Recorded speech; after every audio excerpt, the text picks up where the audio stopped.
इस खबर के प्रायोजक हैं मनोहर लाल ज्वेलर्स, सेक्टर 18, नोएडा, यूपी। लोकसभा चुनाव को लेकर जहां हार जीत की खींचतान लगातार जारी है, सियासी संग्राम लगातार जारी है, तो वहीं कहीं ना कहीं व्यापारी और जनता सरकार से बहुत अपेक्षाएं करती है। इस समय हमारे साथ पूर्व पार्षद और संयुक्त व्यापार संघ के अध्यक्ष अजय गुप्ता जी हैं। राजनीतिक समझ रखते हैं, लोगों के हर सुख दुख में बढ़ चढ़कर हिस्सा लेते हैं। राजनीतिक, धार्मिक सभी कार्यों में अपनी एक अलग पहचान बनाने वाले गुप्ता जी से बात कर लेते हैं कि लोकसभा चुनाव को लेकर इनके मन में क्या है और सरकार किसकी बनने जा रही है। बहुत बहुत स्वागत, आपका क्या कहना चाहेंगे? देखिए, निश्चित तौर पे भारतीय जनता पार्टी का जो केंद्र में 10 साल का कार्यकाल रहा है माननीय मोदी जी का और प्रदेश में योगी जी का, निश्चित तौर पे एक नए भारत की ओर और नए प्रदेश को योगी जी ने बढ़ाया है, माननीय मोदी जी ने देश को बढ़ाया है। और जहाँ तक आपने बात की व्यापारियों की, तो मैं आपको बता दूं, देखिए उत्तर प्रदेश में जो योगी जी से पहले पूर्व की सरकारें थीं, उसमें तमाम गुंडे, चाहे वो चौथ वसूली मान लीजिए, चाहे वो गुंडा टैक्स मान लीजिए, तमाम तरीके से व्यापारी को परेशान किए रहते थे। लेकिन जब से योगी जी ने अपराध के प्रति जीरो टॉलरेंस पे काम करना शुरू किया है, तो कुल मिलाकर के व्यापारी के लिए सबसे बड़ा काम सुरक्षा कवच का उन्होंने किया है। और व्यापारी का नफा नुकसान ये तो व्यापार का अंग है, लेकिन व्यापारी अपने को सुरक्षित महसूस करे, उसका परिवार अपने को सुरक्षित महसूस करे और जो ग्राहक दुकान पे आ रहा है वो सुरक्षित महसूस करे, ऐसा काम माननीय योगी जी ने किया है। हमको सुरक्षा प्रदान किए, हम आज बिना किसी भय के, किसी गुंडे के डर के हम अपना व्यापार कर पाए। और जहाँ तक जी, अगर सुरक्षा व्यवस्था की बात कर रहे हैं आप, बहुत अच्छी बात है, लेकिन विपक्ष लगातार बीजेपी सरकार को घेरता है। विपक्ष का साफ कहना है जो लूट, हत्याएं, डकैती, अपहरण और रेप पहले होते थे वो आज भी भाजपा सरकार में हो रहे हैं। कुछ नहीं बदला, सिर्फ नारा दिया जा रहा है सबका साथ, सबका विकास, सबके विकास। देखिए, अपराध जो है वो कोई 100% रोक देगा, मैं आपकी इस बात से सहमत नहीं। अपराध भी पिछली सरकारों में एक उद्योग के रूप में, चाहे वो अपहरण करता हो या लुटेरे हों, वो एक अपराध को पिछली सरकारों ने व्यापार का दर्जा दे दिया था। उसको समाप्त करने का काम योगी जी ने किया है। और जहाँ तक आप विपक्ष की बात कर रहे हैं, पिछले 10 वर्षों में और उत्तर प्रदेश में 7 सालों में, 6 सालों में विपक्ष हताश, निराश और परेशान है। कोई मुद्दा उसके पास नहीं है।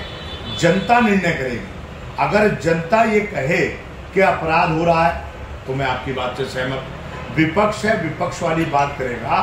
जो काम हमने अच्छे कर दिए, क्या किसी विपक्ष के किसी नेता ने आज तक ये कहा कि आपने माननीय प्रधानमंत्री जी लोगों को आयुष्मान कार्ड दे दिया, आपने ये दो महीने में 2 बार आपने गरीबों को राशन उपलब्ध करा दिया, इसकी तारीफ करी क्या? आज उसी बात को लेकर कांग्रेस कहती है हम 10 किलो देंगे, वो कहते हैं हम 1 लाख रुपए देंगे। क्यों? यानी कि कुल मिलाकर के ये जो योजनाएं प्रदेश सरकार और केंद्र सरकार ने, भाजपा की सरकार ने चलाई, उससे कहीं ना कहीं दबे मन से अंदर ही अंदर विपक्ष भी ये मानता है कि ये योजनाओं ने जनता को लाभ दिया है और जनता भारतीय जनता पार्टी के साथ है। लेकिन कांग्रेस का तो ये कहना है कि जितनी भी योजना भारतीय जनता पार्टी के नेता चला रहे हैं, वो सब योजना कांग्रेस के टाइम से संचालित थी, उनको परवान चढ़ा के और खुद की पीठ थपथपाने का काम भारतीय जनता पार्टी के नेता कर। मेरा ये कहना, कांग्रेस की योजना थी, कांग्रेस को उन्हें किरवानी करने में किसने रोका था? किसने रोका था? अगर आप वो योजना लाए थे तो योजना को परवान चढ़ाते। भारतीय जनता पार्टी सरकार में आती ही नहीं। आपने ख्याली पिलाओ बोए, आपने कागजों पे उतारा और उनको भूतल पे लाने का काम आपने नहीं किया। और विपक्ष को, कांग्रेस को खुश होना चाहिए कि अगर उनकी किसी योजना को भारतीय जनता पार्टी की सरकार ने जनता के बीच ले आकर उसको साकार कर दिया है, तो उन्हें दोनों हाथ उठाकर माननीय मोदी जी के सामने नतमस्तक होने की आवश्यकता है। आप योजना की बात करें कि योजना चलाइए, अग्निवीर जो योजना उससे युवाओं में निराशा है। विपक्ष ने लगातार कहा है, अभी अखिलेश यादव भी मेरठ में आए थे, उन्होंने जनसभा को संबोधित करने के दौरान साफ कह दिया था कि लोगों को आटे के साथ डाटा भी दिया गया है। यानी कि उन्होंने अपनी सरकार में लैपटॉप दिया, लेकिन भाजपा ने एक टैबलेट पकड़ा के झुनझुना देने का काम किया। और अगर हमारी सरकार सत्ता में आ जाती है तो हम अग्निवीर योजना को समाप्त कर देंगे। इन लोगों ने लैपटॉप को ठुकरा दिया उनको और मेरे जो है बाकी मेरी चीज़ों को अपना लिया। एक बात ज़्यादा अग्निवीर का सवाल है, एक तरफ विपक्ष ये चिल्ला रहा है कि बेरोजगारी है और बेरोजगारी को दूर करने के लिए अगर कोई सिस्टम सरकार लाई है तो आप बताइए क्या अग्निवीर में भर्ती नहीं हुई? लोगों ने इसको एक्सेप्ट नहीं किया। विपक्षी तो कह रहा है, लेकिन जिसको अग्निवीर में नौकरी मिल रही है, जो अग्निवीर बनना चाह रहा है वो जाए। और जो विपक्ष ये बात कहता है, उस विपक्ष में पूछना चाहता हूं कि इस पूरे देश में हमारे और इसके अतिरिक्त आप विदेशों में जाएं तो क्या वहां पर ऐसा नहीं है कि प्रत्येक घर का एक व्यक्ति सेना में जाएगा? जाता है ना, ऐसे भी देश है ना। और हम ये मौका दे रहे हैं कि कुछ ना करो तो चलो 4 साल ही सेवा कराओ, उसके संस्कार बदलेंगे, देश के प्रति उसकी भावना बदलेगी, उसमें राष्ट्रवाद पैदा होगा। ये क्या कम है? और उसको भूखे पेट को भोजन मिलेगा, तो ये क्या कम है? लेकिन विपक्ष का काम है, मैं विपक्ष को साधुवाद देना चाहता हूं कि वो जितना चिल्ला रहे हैं उससे निर्णय लेने में जनता को आसानी हो रही है और जनता भारतीय जनता पार्टी के साथ कंधे से कंधा मिलाकर उसके पक्ष में मतदान कर रही है। विपक्ष का तो ये भी कहना है आज अग्निवीर योजना लाया है, कल पुलिस वालों को भी 3 से 4 साल की ड्यूटी होगी, सबको ठेका प्रथा पे ला दिया जाएगा और सरकारी नौकरियों के नाम पर सरकार नाम मात्र ही रह जाएगी। देखिए, विपक्ष का काम भ्रम फैलाना है और भ्रम फैला रहे हैं। वो ये भी कह रहे हैं हम संविधान बदल देंगे। मैं पूछता हूँ, राजीव गांधी ने क्या कहा था? तो अगर देश को चलाने के लिए हमको संविधान में परिवर्तन करना पड़ा तो हम करेंगे, हमको कानून बदलने पड़े तो बदलेंगे। आज मुझे बताइए, एक बहुत छोटा सा कानून था 304A, negligence of driving motor vehicle act, ठीक है ना? और उसमें आज सरकार ने, केंद्र सरकार ने परिवर्तन किया। आप जाइए, वो अंग्रेज उस जमाने में 304A लाए कि नेग्लिजेंसी ऑफ ड्राइविंग से अगर कोई आदमी आपकी गाड़ी के नीचे आके मर जाए। मैं पूछना चाहता हूं विपक्ष के लोगों से कि जिस वक्त ये कानून बना था, अंग्रेज लाए थे, हिंदुस्तान में लोग बैलगाड़ी में, तांगा गाड़ी में चलते थे, किसी के पास 4 व्हीकल पेट्रोल का डीजल की वाहन था। अंग्रेज अपने लिए लाए थे और वो जानते थे कि वो लोगों को कुचलकर मारेंगे। उन्होंने अपने बचाव में उसमें 304A लगाया कि नेग्लिजेंसी ऑफ ड्राइविंग में अगर कोई मर जाए तो थाने से जमानत हो जाए। आज केंद्र सरकार ने परिवर्तन किया और परिवर्तन कर कर उसको नॉन अवेलेबल कर दिया, कोर्ट से जमानत कराए। आप जाएं, सलमान खान साहब की गाड़ी से लोग मरे तो वो मुकदमा उसका 304A का था, नेग्लिजेंसी ऑफ ड्राइविंग, और वो थाने से जमानत करा के घर चले गए। तो ये कानून को बदल देना, आज के हालात में ले आना क्या गलत है? तो आपको लगता है कि भ्रष्टाचार है ये खत्म होना चाहिए और स्मार्ट सिटी का जो दर्जा है मेयर को इस बार मिल के रहना चाहिए, क्योंकि अब तो भाजपा का ही मेयर नगर निगम में। बिल्कुल सही बात आपने की, मैं आपकी बात से बिल्कुल सहमत हूँ। पिछले दिनों के मुकाबले अब सड़कों की क्वालिटी में कंट्रोल हुआ है। उसके पीछे मेन कारण आपको बता देता हूँ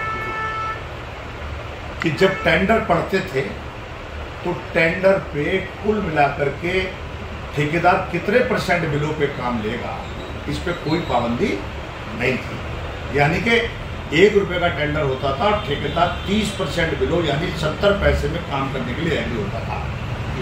जानते सब थे कि 1 रुपये का एस्टीमेट 70 पैसे में काम कैसे होगा, लेकिन चूंकि उस पर अंकुश नहीं था, मैंने इस प्रस्ताव को लिया और इस प्रस्ताव को लेने के बाद मैंने मेयर साहब से बात की, मैंने नगर आयुक्त साहब से बात की। अब हमने 15% बिलों से अधिक पे ठेकेदारी के काम पर पाबंदी लगवा दी। नगर निगम में क्वालिटी में सुधार हुआ। जो बिगड़ी हुई परंपरा पिछले 5 साल की थी उसमें हम सुधार ला रहे हैं। निश्चित तौर पे अब 15% का मतलब 85 पैसे लगेंगे, तब 70 पैसे लग रहे थे। तो क्वालिटी में भी सुधार होगा और भ्रष्टाचार पर रोक लगेगी, निश्चित तौर पे लगेगी। केंद्र सरकार हो या प्रदेश सरकार हो, मुख्यमंत्री हो या प्रधानमंत्री हो, दोनों इसके ऊपर जो आपने कुल मिलाकर कहा भ्रष्टाचार पे, दोनों का 0 टॉलरेंस है। व्यवस्था सुधरेंगी। 60-65 साल की बिगड़ी व्यवस्था है, उसको सुधरने में टाइम लगेगा।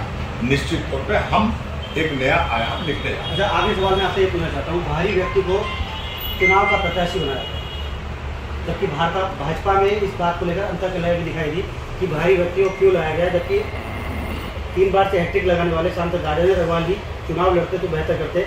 इसके चलते ही कहीं ना कहीं कैंट जो गढ़ कहा जाता है भाजपा का, वहाँ से वोट प्रतिशत बहुत कम हुआ। आपको लगता है कहीं ना कहीं जीत हार का अंतर बड़ा हो? नहीं, निश्चित तौर पर हम जीत रहे हैं। जो बात आपने कही, देखिए पार्टी के वरिष्ठ लोगों ने क्या सोचकर निर्णय लिया है वो हमसे बेहतर जानते हैं। और जब तक भारतीय जनता पार्टी में किसी का टिकट ना हो तब तक खींचतान करना, टिकट मांगना प्रत्येक कार्यकर्ता का अधिकार है, उसको वो अधिकार का उपयोग करना है। लेकिन जिस दिन अरुण गोविल जी को टिकट मिला, भारतीय जनता पार्टी के छोटे से लेकर बड़े कार्यकर्ता, सांसद, विधायक, मंत्री, आपके मेयर, सभी पदाधिकारियों ने मिलकर उनको चुनाव लड़ाया है और भारी बहुमत से हम चुनाव जीतने जा रहे हैं। अंतर्कलह कहीं नहीं थी, ये सिर्फ एक मोटिवेटिव है। चलिए, तो ये था हमारा अजय गुप्ता जी, जिनका साफ कहना है कि सबका साथ, सबका विकास और सबके विश्वास के साथ भारतीय जनता पार्टी आगे बढ़ रही है और इस बार भी वो 400+ का जो नारा है वो जरूर पूरा होगा और एक सुंदर भविष्य देखने को मिलेगा। कैमरा पर्सन जाकिर सिकंदर के साथ मैं Kapil Soni, news first today, Meerut.